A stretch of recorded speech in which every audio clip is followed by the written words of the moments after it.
Bismillahirrahmanirrahim. Assalamualaikum warahmatullahi wabarakatuh. Hai anak-anak ibu guru yang soleh dan soleha. Jumpa lagi ya dengan bu guru. Bagaimana kabarnya? Semoga dalam keadaan sehat semua ya. Amin. Untuk materi hari ini kita akan belajar tematik tema C ya, subtema 1. Sebelum memulai pelajaran, terlebih dahulu kita membuka materi hari ini dengan membaca lafaz basmalah. Bismillahirrahmanirrahim. Tujuan pembelajarannya setelah Ananda menyimak video ini yaitu sebagai berikut.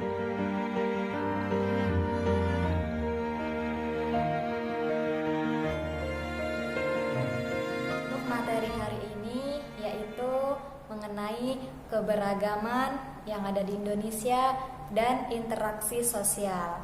Apa sih itu keberagaman? Keberagaman itu adalah perbedaan yang ada di Indonesia atau di masyarakat. Nah, di Indonesia itu banyak sekali ya keberagamannya, dan kalian sudah pasti tahu ya yang semboyan negara Indonesia. Ya, semboyan negara atau lambang yang ada pada Garuda Pancasila, yaitu Bhinneka Tunggal Ika, yang artinya walaupun berbeda-beda tetapi tetap satu. Nah, itu menandakan bahwa negara Indonesia ini memiliki banyak sekali keberagaman.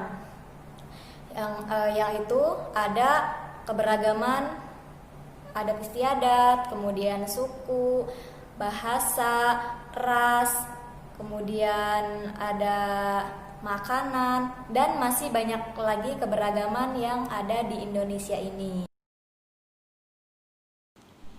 Keberagaman yang dimiliki oleh bangsa Indonesia antara lain yang pertama, keberagaman agama, yaitu Indonesia mengakui 6 agama. Yang pertama agama Islam, Kristen, Katolik, Hindu, Buddha, dan Konghucu. Setiap warga berhak untuk memeluk dan beribadah sesuai dengan agama yang dianut. Kita memaknai keberagaman dengan menghormati orang yang beribadah serta menghargai antar sesama umat beragama. Yang kedua, keberagaman ras dan suku bangsa, yaitu perbedaan karakteristik suku meliputi warna kulit, bentuk rambut, postur tubuh, sedangkan kebiasaan serta ras yang dimiliki oleh bangsa Indonesia disebabkan oleh kehadiran bangsa asing ke wilayah Indonesia serta letak geografis wilayah Indonesia. Ras yang ada di Indonesia yaitu ada ras Melayan atau Mongoloid tersebar di wilayah Sumatera, Jawa, Bali, Kalimantan, dan Sulawesi. Kemudian ada ras Melanesoid tersebar di wilayah Papua, Maluku, dan Nusa Tenggara. Kita harus memaknai keberagaman ras dan suku dengan menghargai suku lain dan tidak menjelekkan karakteristik yang dimiliki oleh suku lain. Kemudian keberagaman yang ketiga yaitu keberagaman budaya, meliputi adat istiadat, tarian tradisional, alat musik tradisional, baju daerah, serta senjata tradisional. Kita memaknai budaya tersebut dengan melestarikannya agar tidak hilang atau diakui oleh negara lain. Berikut adalah contoh gambar keragaman yang ada di Indonesia.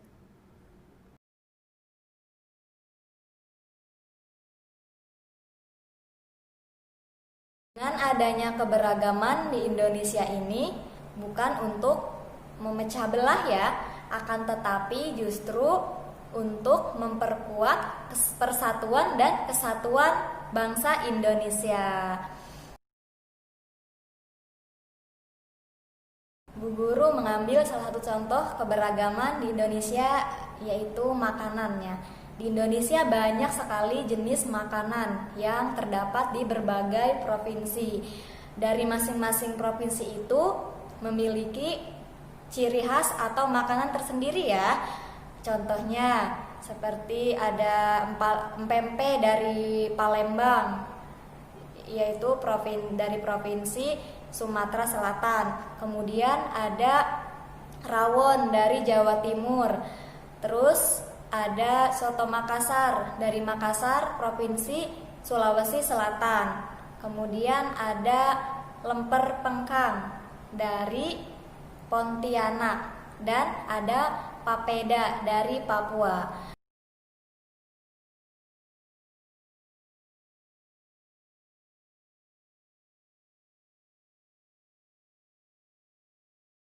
Dari jenis-jenis makanan yang tadi sudah Bu Guru sebutkan, ada jenis makanan yang sering kita jumpai dan pasti kita juga suka ya. Apa sih itu jenis makanannya? Ya, jenis makanan ini berasal dari Provinsi Sumatera Barat, tepatnya di Minangkabau. Makanan ini disebut dengan rendang. Kemudian di Minangkabau juga ada rumah adat yang disebut dengan rumah gadang. Nah, rumah adat ini atapnya berbentuk tanduk kerbau. Kemudian di Minangkabau juga ada tradisi makan bersama atau bajamba. Bajamba ini dilakukan tanpa memandang status sosial, baik dari kalangan atas, kalangan menengah maupun kalangan bawah, semua ikut berbaur.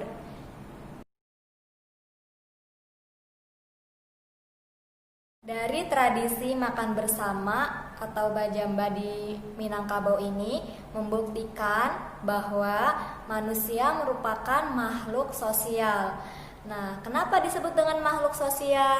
Karena manusia saling berinteraksi ya, baik dengan orang lain ataupun dengan lingkungan sekitar. Ketika berinteraksi di lingkungan sekitar kita, pasti menemukan keberagaman ya. Keberagaman ini dalam segi pekerjaan. Ada yang menjadi petani, ada yang menjadi guru, ada yang menjadi pegawai, ada yang menjadi nelayan, dan masih banyak lagi keberagaman yang terdapat di sekitar lingkungan kita. Nah, kayak misalkan Bu Guru ambil salah satu contohnya ya. Ketika kita ingin membeli ikan, kita pasti harus ke pasar dulu ya, membelinya di pasar.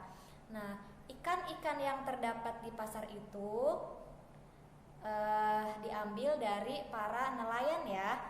Nah, nelayan ini dalam melakukan pekerjaannya berinteraksi dengan lingkungannya ya. Kayak misalkan di laut atau di sungai. Itu semua contoh interaksi sosial. Adapun pengertian interaksi sosial itu apa sih? Interaksi sosial adalah hubungan-hubungan sosial yang menyangkut antar individu, antar kelompok, atau antar individu dan kelompok untuk memenuhi hidupnya, untuk memenuhi kebutuhan hidupnya. Jadi itu yang disebut dengan interaksi sosial.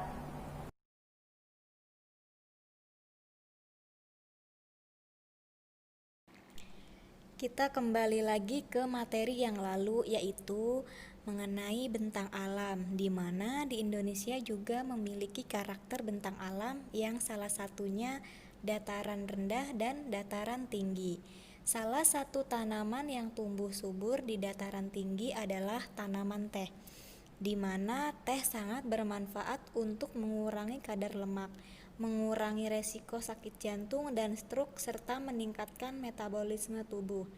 Di sini terjadi interaksi di antaranya.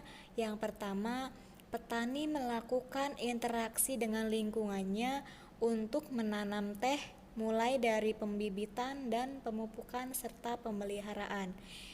Kemudian yang kedua, setelah dipanen, yaitu dengan pemetikan daun teh yang bagus dipasarkan kepada distributor untuk bisa dipasarkan. Selama proses pemasaran, petani teh mengadakan interaksi sosial dalam bentuk kerjasama dengan berbagai pihak.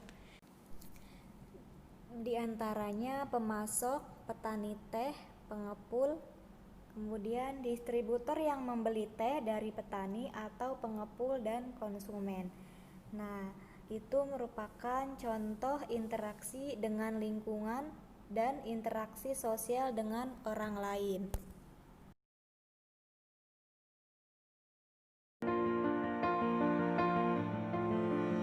Untuk materi hari ini Bu Guru cukupkan ya. Semoga Ananda bisa memahaminya. Jika belum paham, boleh disimak kembali videonya. Kita akhiri pembelajaran hari ini dengan membaca lafaz hamdalah. Alhamdulillahirabbil alamin. Kurang lebihnya mohon maaf. Billahi taufiq wal hidayah. Wassalamualaikum warahmatullahi wabarakatuh.